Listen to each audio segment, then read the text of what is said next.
안녕하세요.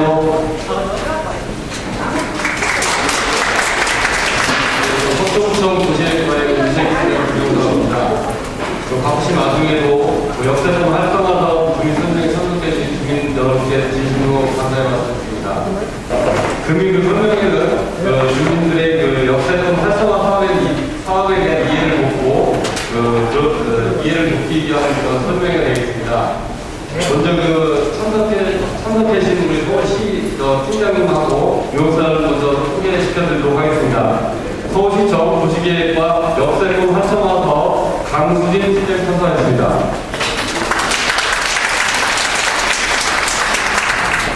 주 앤더스 엔지니어링 홍석희 장로님 참석하셨습니다.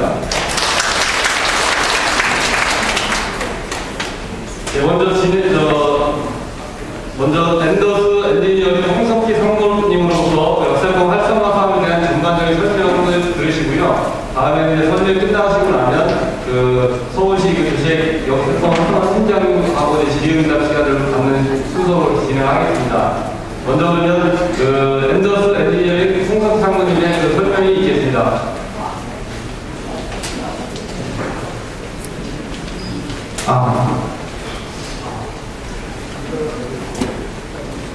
네, 앞에서 설명드리겠습니다. 안녕하세요. 크게 만든 앤더스 엔지니어링 홍석희 상무라고 합니다.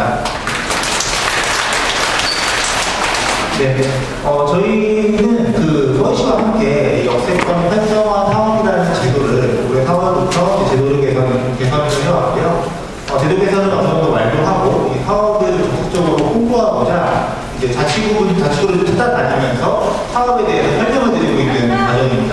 이제 서초구 같은 거는 오늘 같은 경우는 5번째 저희가 다른 내용을 거치고 5번째 찾아드리는 자리가 되겠고, 오늘의 설명 내용은 좀 어떻게 안내받을 받으셨는지 잘 모르겠는데, 저희가 이제 역세권 활성화 사업의 일반적인 기준, 이 제도의 일반적인 사항을 설명드릴 겁니다. 그래서 그 일반적인 내용을 들으시고 그 다음에 이제 질문 사항이 있으시면 질문을 받는 시간을 통해서 질문에 답변을 드리도록 하겠습니다. 그래서 일반적인 내용을 먼저 설명드리도록 하겠습니다. 네, 먼저 저희가 이제 역세권 활성화 사업이라는 건 서울시의 도시계획 제도의 하나입니다. 그래서 도시계획을 근간으로 하는 제도이다 보니까 저희가 도시기본계획이라는 서울시의 도시계획을 기본 방향을 정하는 최상위 계획에 따라서 사업을 계획을 수립하고 있고요.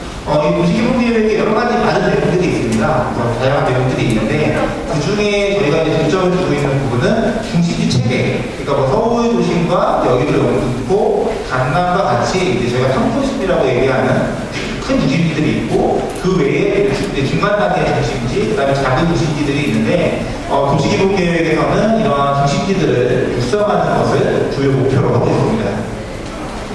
이런 중심지 체계에 따라서 서울시에서 이제 땅별로 대별 도시마다 용도 지역이라는 걸 지정해서 운영하고 있습니다.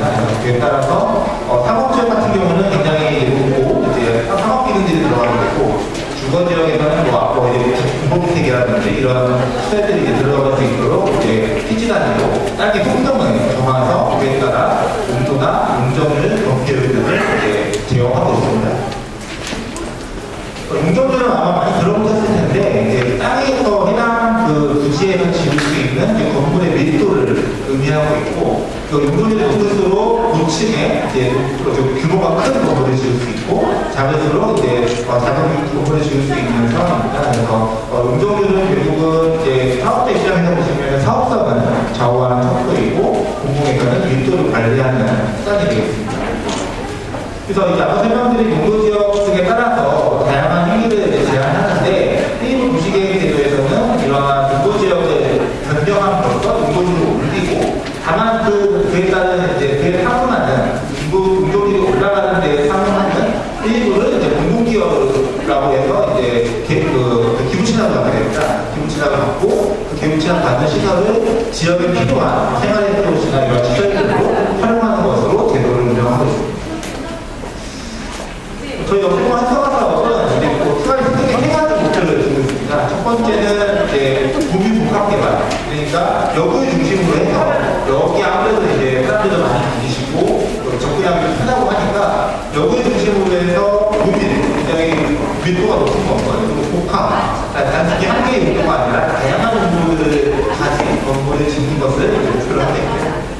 단순히 이게 공부를 짓는 것뿐만 아니라 여기에 바로 활력을 증진하고 교실 활력을 높이기 위해서 뭐 바로 활성화 연구를 도입한다든지 동영상을 계산한다든지 주변 지역에 같이 활성화시키는 걸 두 번째 목표로 하고 있고 마지막으로는 이제 지역에 필요한 생활의 도시고 공청사나 문화시설, 체육시설과 같은 다양한 생활의 도시를 함께 공부하는 걸 목표로 하고 있습니다. 저기 뭐야?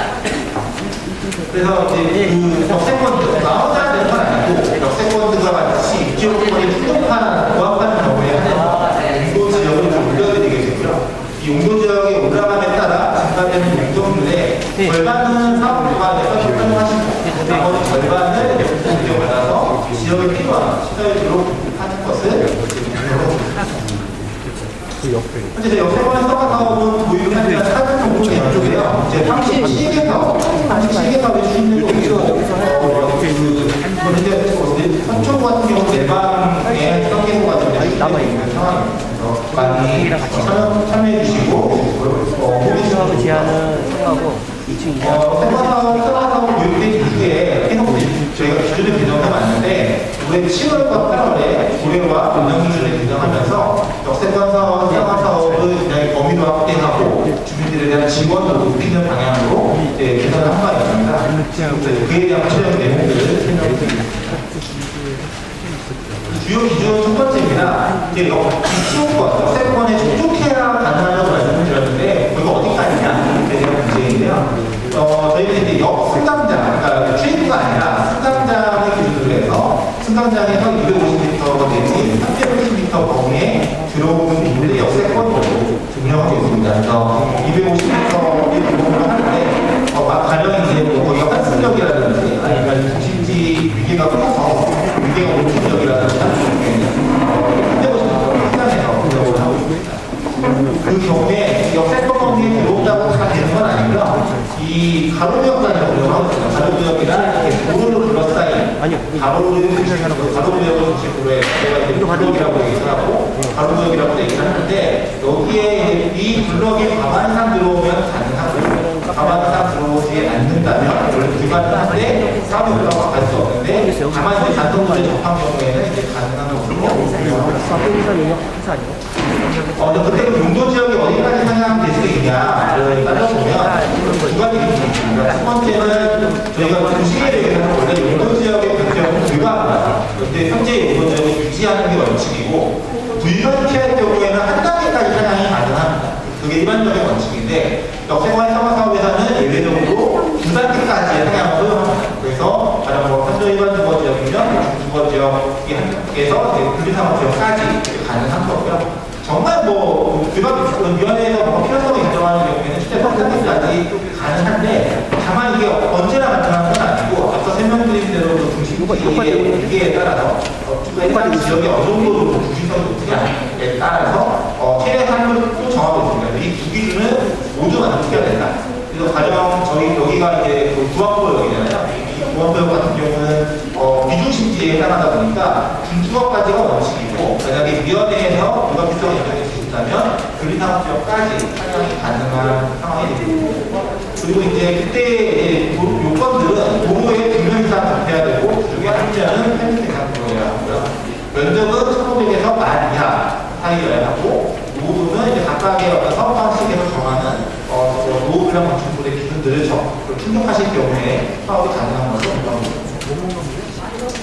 사업 방식은 크게 두 가지가 있습니다. 그냥 일반적으로 대표 동의를 받으셔서 이제 건축하거나 주택건설 사업으로 추진하시는 경우가 있고, 아니면 이제 재개발 방식, 도시정비형 재개발 방식으로 조합 방식으로 추진하는 경우가 있는데, 그 경우에도 절차는 거의 비슷합니다. 그래서 대상지를 먼저 사업 계획안을 제출하시면 대상지 선정적으로 재정 판단하시고, 지금 사업 계획안을 구체화해서 잘 수립하신 다음에 기밀 제안을 하시면 법적인 행정 절차에 따라서 절차가 진행되게 됩니다. 그때 이제 제가 증가요금의 절반을 공공기여한다고 말씀드렸는데, 이 부분을 좀 이렇게 어려워하시는 분들이 있는데, 저희가 이 인도지역에 상향되는 단계별로 가령 이종 일반 주거지역에서 주거지역으로 상향된다면, 아니 지금 다 했어요. 상향률은 400까지 가능하고, 그때 공공기여는 19%나 25%, 이게 어떤 해당하는 면적에 해당하는 만큼의 공공기여를 이제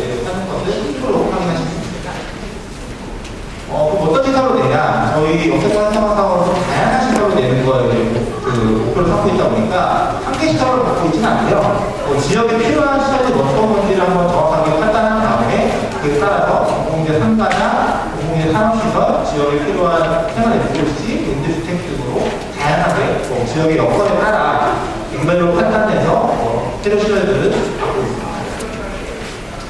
기타 그때 지켜야 되는 다양한 시설 기준들과 지켜야 되고 그다음에 준수하여야 되는 서울시에서 정책적으로 권장하고 있는 사항들을 확인하실 수 있습니다.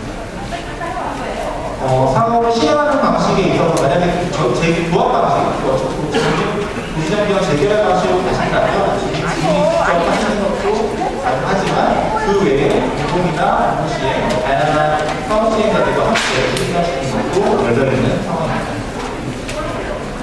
이상 역세권 활성화 사업은 서울 시내 역세권 사업들이 굉장히 다양하게 있습니다.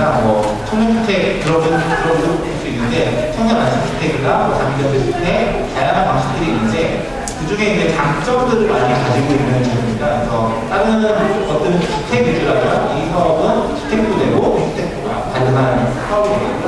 정비사업 방식도 사용할 수 있고 역세권을 먼저 세우고 싶은 것으로 부담되고 또한 도로지역을 운영할 수 있는 범위도 부담되고 그때의 공공기업 시설은 임대주택뿐만 아니라 다양한 시설을 갖고 있는 것도 굉장히 장점이 하나입니다. 저희 현재 역세권 활성화 사업 결정된 15개 사업 중에서 한 16만 제곱미터 정도의 연면적으로 16만 제곱미터 정도의 지역 필요 시설을 확보하고 있고 37개 시설이 모두 완료된다면 이제 다양한 시설들이 지역에 확보되어서 지역 활성화에 기여할 수 있을 것으로 되어있습니다.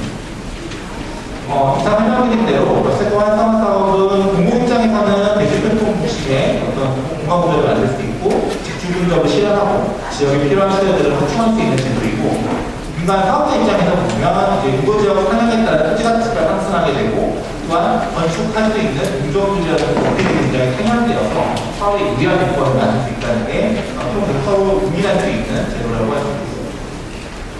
사례들 중에 4가지를 준비했는데 하나씩 설명드리겠습니다.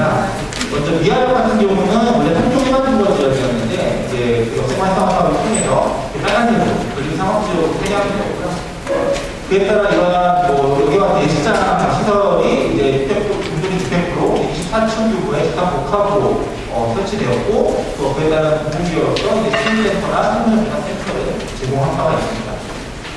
보라면도 마찬가지로 공동 일반 주거지역을 근린상업지역으로 이렇게 생략한 차이고 그에 따라 노후화된 근린생활 시설이 20층 규모의 식당 복합 건물로 확보되었습니다.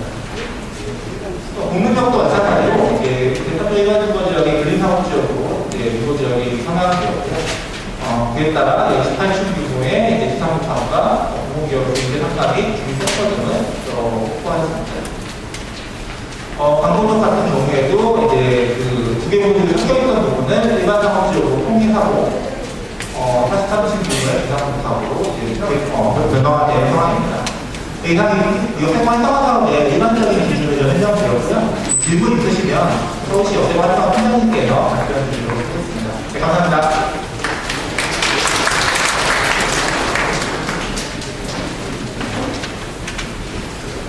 안녕하세요. 서울시 도시계획과 역세권 활성화 팀장 장소진입니다. 질문 있으시면 질문 받도록 하겠습니다.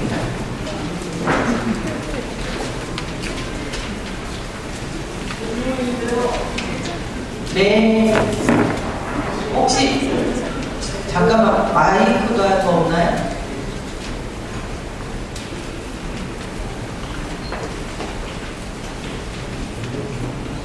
저 엘리베이터 소유자들 한 명인데요. 네네.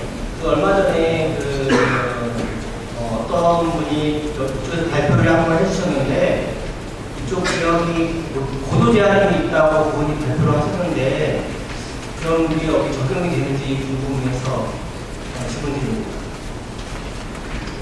고도 제한이 있다는 말씀은 아마 기존의 여기 지역은 지구 단위 계획이 수립이 되어 있는 지역이고 지구 단위 계획에서 높이 제한이 있기 때문에 그 높이 제한을 말씀하시는 걸까요? 그분께서도 정확하게 어떤 거에 대한 고도 제한이 있다고 말씀을 안 해주셨는데 그래서 거기에서 역세권 활성화 사업을 하더라도 뭐 고도 제한이 뭐 25층인가 30층인가 정도밖에 안 된다고 발표를 하시더라고요. 그래서 그게 맞는 말씀인지 궁금해서 말씀드립니다. 기존의 아파트, 여기는 기존의 반포 아파트 지구 단위 계획구역이고요. 지구 단위 계획을 그 서울시 공동주택 지원과에서 지구 단위 계획을 수립을 할 때 다 그 이제 뭐 아파트 단지별로 또는 뭐 중심시설 용지 또는 이제 시장 용지 이런 것들에 따라서 높이 규정을 설정을 하셨고요. 지금 시장 같은 경우에는 40m로 설정을 하신 걸로 알고 있습니다. 그러면 역세권 활성화 사업을 진행을 하면 여기 구도 제한이나 그런 거는 적용을 안 받나요? 적용을 안 받는 게 아니고요. 예를 들면은 잠깐만요.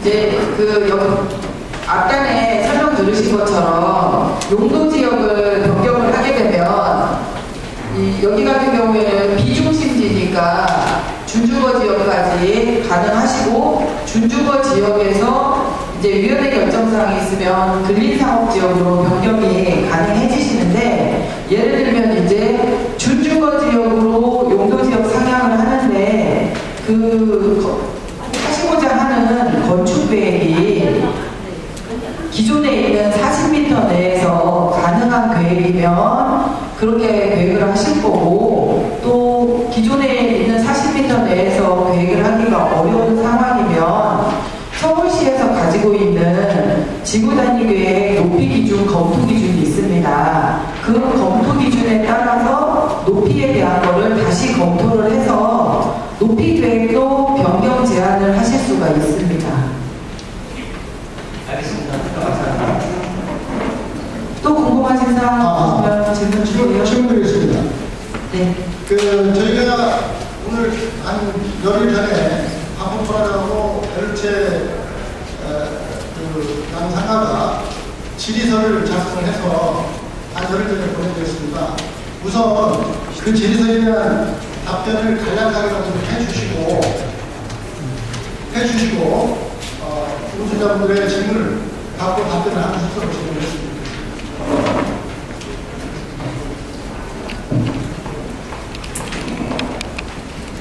아마 사전에 구청에 전달하셨던 질의서를 말씀하시나 봐요. 잠깐 기다려보세요.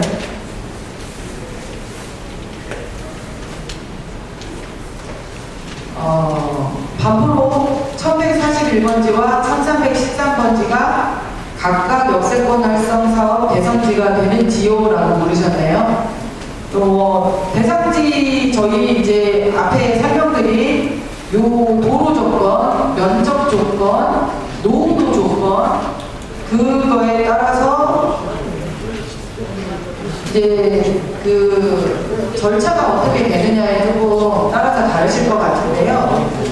계획을 하시는 게 그 소유자들 조합 방식을 계획을 하시는 건가요?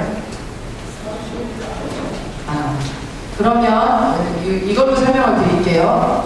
저희 역세권 활성화 사업은 앞에 설명을 드린 것처럼 건축 허가나 주택건설 사업 방식을 따라갈 때는 지구 단위 계획 수립 절차를 하게 됩니다. 그렇기 때문에 여기는 기존의 지구 단위 계획 구역이기 때문에 지구 단위 계획을 변경을 하면서 역세권 활성화 사업 추진을 검토해 보실 수가 있고요.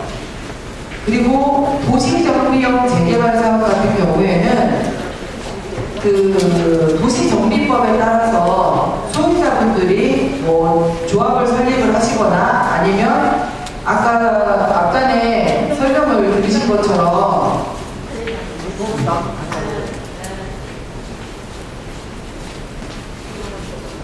조합을 설립해서 주민들이 직접 하시거나 아니면 SH공사나 신탁업자들을 통해서 도시정비형 재개발 사업을 하는 그런 방법 두 가지가 있습니다. 근데 그 두 가지의 노후도 조건을 설명을 드리면 이 지구 단위 계획 방식 같은 경우에는 기존 건물이 주거 건물일 때는 주거 건물의 노후도 연한 조건이 필요합니다. 근데 기존 건물이 비주거 건물인 경우에는 아마 이제 문의하시는 1141번지랑 1313번지는 다 비주거 건물이시더라고요. 그래서 비주거 건물 같은 경우에는 이제 주거 비율이 여기이기 때문에 역세권 활성화 사업의 노후도 조건이 충족이 되시는 거고요. 그리고 그 도시정비형 재개발 사업을 하시는 경우에는 요 도시정비형 재개발 사업을 하시는 경우에는 1141번지, 그러니까 이게 철근 콘크리트 구조면 30년 이상이 되셔야 되거든요.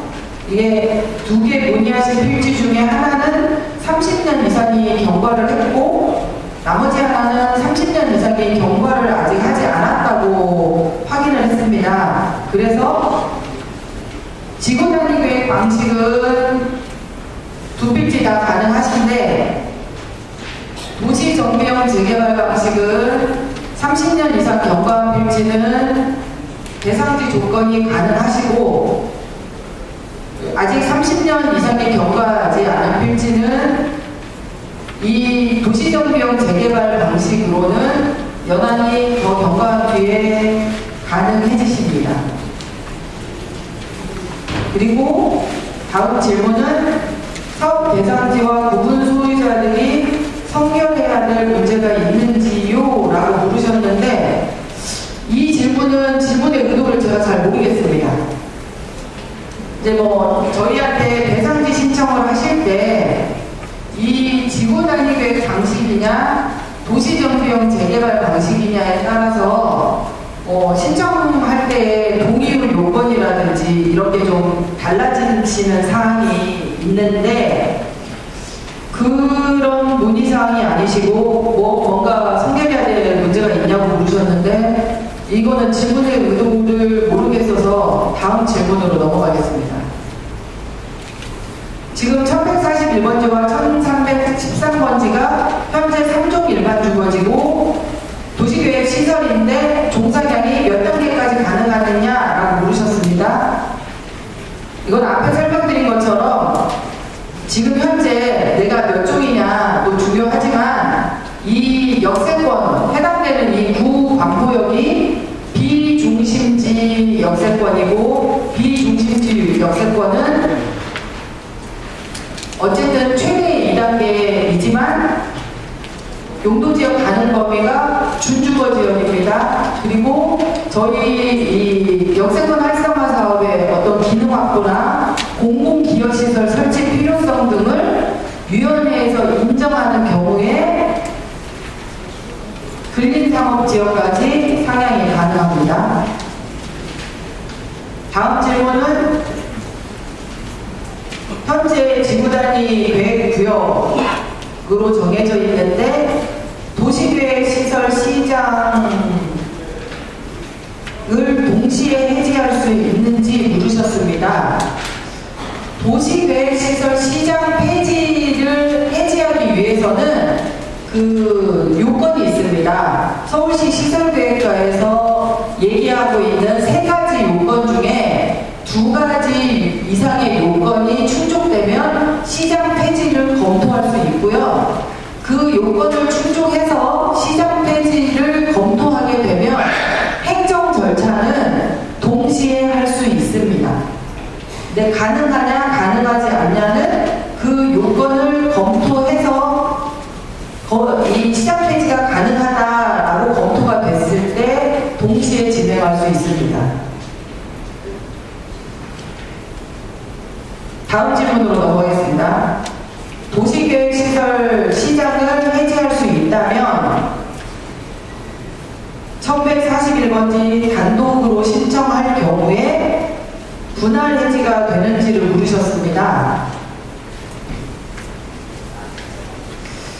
그 시장 폐지 요건이 가능하고 뭐 분할 해지가 되는지에 대해서는 저희가 이 도시계획시설을 관리하는 서울시 시설계획과랑 좀 협의를 해보고 답변을 드려야 될 사항인 것 같고요. 정확한 답변은 뭐 그 일부만 폐지를 진행했던 경우들이 있기 때문에 그거는 이제 협의를 진행하면서 이제 사업지가 두 개가 동시에 추진이 안 되고 따로따로 이제 사업을 추진하게 될 경우에는 그거에 따라서 별도의 이제 해지 절차를 하셔야 되기 때문에 그거는 그런 내용들을 가지고 관련 부서 협의를 통해서 진행을 해볼 사항입니다. 다음 질문 넘어가겠습니다.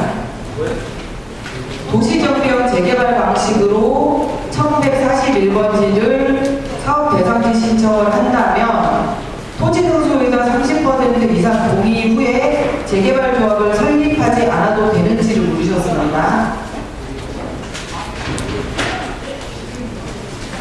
방금 설명을 그 절차에 대한 설명을 드렸었는데요. 도시정비형 재개발 사업은 토지등소유자 30% 이상 동의를 받아서 저희한테 대상지 선정 요청을 구청에 하시면 이제 구청에서 저희한테 그 서류를 제출하게 되고 저희가 자문단회의를 통해서 대상지 선정을 진행을 하고 있습니다.